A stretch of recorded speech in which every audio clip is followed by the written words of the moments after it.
humbled to be here and excited to get to work. For those of you who don't know, I grew up on the Central Coast. So I grew up in Watsonville, mountains above Watsonville. And in many ways, I feel like I'm coming home.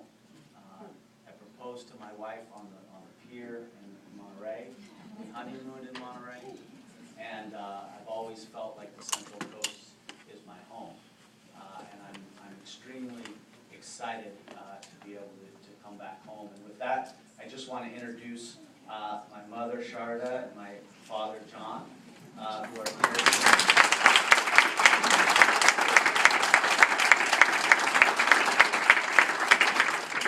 I don't think there's been a group of people who said nicer things about me.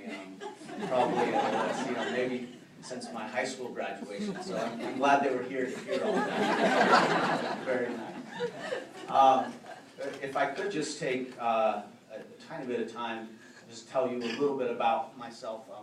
I know the board members know me through the interview process, but for the community, and hopefully give a sense of who I am and what drives me.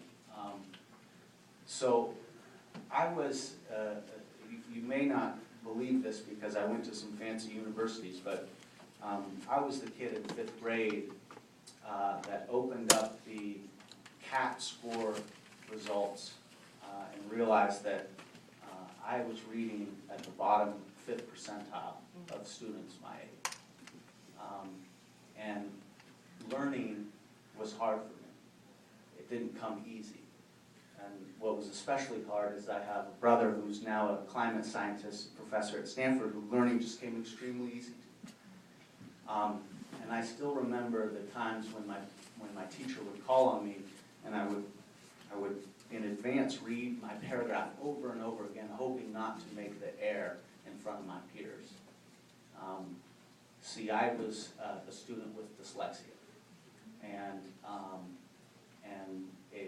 reading for pleasure was never something that I did because it wasn't pleasurable. But I was fortunate because my mother was my school principal, and she had a background in education, and she got me the help that I needed, and she ensured that I had the support at school, and I went to a very small and loving school environment. And I've always known that if my circumstances were different, my life trajectory would have been very, very different. And the things that made the biggest difference for me was getting the support that I needed in school and being surrounded by a school community that loved me, that cared for me, and that believed in me.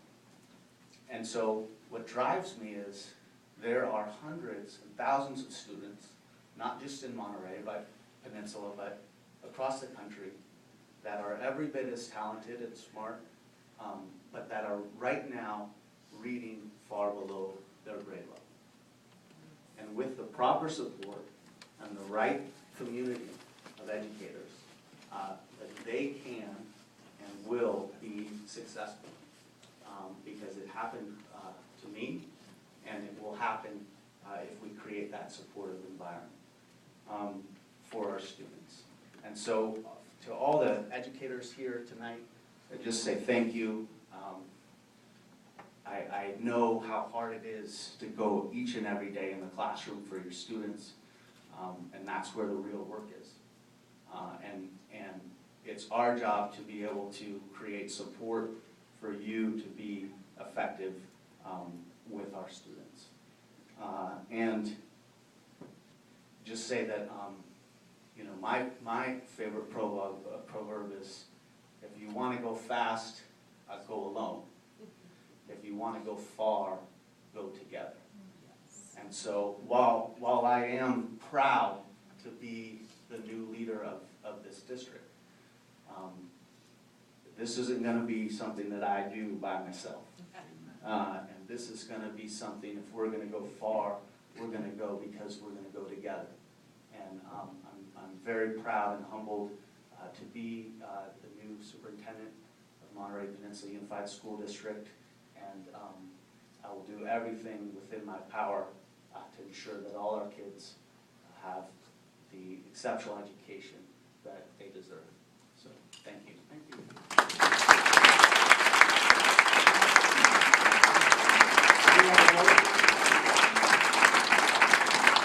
We have a motion and a second to approve Daniel P.K. Diffenbaugh as superintendent of the district.